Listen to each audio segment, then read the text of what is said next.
Dividends and return of capital. Let's review corporate finance at its core.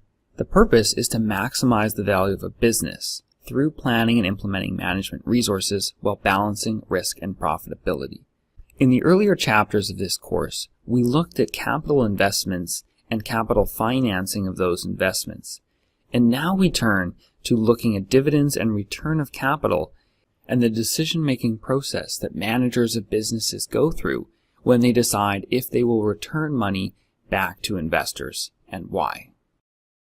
At the end of the day, managers of corporations have to decide if they want to distribute the earnings back to shareholders in the form of a dividend or a share buyback, versus retain that excess capital and use it for future investments, either into existing businesses or into new projects or acquisitions to grow the company. And in order for them to make this decision, it really boils down to a very simple principle, which is, can I do better by reinvesting the money than the investors expect me to do? And if I can't do as well as they want me to do, I should give the money back. If I can do better, I should reinvest it. So in order to figure out how they make that decision, let's return to some concepts from earlier in the course. We looked at internal rate of return. Here's the cash flow profile of an investment, and we can see that the internal rate of return of making it is 22%. That may seem quite good, but in order to properly evaluate it, we have to compare that return to the firm's weighted average cost of capital, which is the rate of return investors expect to generate. So in this hypothetical situation, this firm has a WACC of 28%. So when we compare the two, we look at the internal rate of return of the project, 22%, the cost of capital, 28%, and then we are led to the conclusion that we should return capital to shareholders by either paying a dividend or repurchasing shares. Managers in corporate finance will typically look at two main balance sheet items when trying to decide if they should return capital. They will look at the company's cash balance and cash that's available for investing. They'll also look at the retained earnings of the business as well, although cash ultimately is more important than retained earnings, since it's actually cash that's going to be returned to shareholders. The managers will have to look at future investments that they've already committed to, and then decide if there's any excess cash available over and above those investments or operating expenses that they've already committed to fund.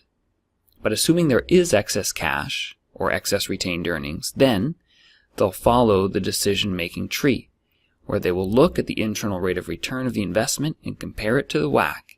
And if it's more or less, then they decide what to do. So as a recap, if the internal rate of return is less than WACC, they have two choices. They can repurchase shares, which puts money back into the hands of the shareholders and takes it off the company's balance sheet. Or they can pay a dividend. If, however, we're on the other side of this decision tree, then it means there's a high enough rate of return that we should invest in that project. And the cash that's on the balance sheet gets used to fund the project. Let's take a look at dividends versus share buybacks. Dividends can be either one-time special payments or ongoing regular payments that are made to shareholders. Each shareholder is entitled to a proportional share of the dividend. The main reason to pay a dividend is that it contributes to the yield on a stock. The yield is the percentage relative to the share price that an investor receives on an annual basis. If a company pays a dividend, there is no impact to the number of shares that it has outstanding and no impact to the earnings per share of the business. Let's compare that to a share buyback or repurchase. A share buyback reduces the number of shares that are outstanding. As the name implies, the company repurchases from investors shares that used to exist and then retires them. This results in an increase in earnings per share. If earnings stay the same but the number of shares outstanding is reduced, then the earnings per share must go up. So for this reason, share buybacks can be very popular among managers of companies who want to increase their earnings per share. It's impossible to say if one is absolutely better than the other. It's just that they have pros and cons and are different mechanisms for returning capital to shareholders. It's this decision at the end of the day that completes the corporate finance loop, where the company has now gone through the process of looking at capital investments, financing them, and then ultimately deciding when to return capital to investors.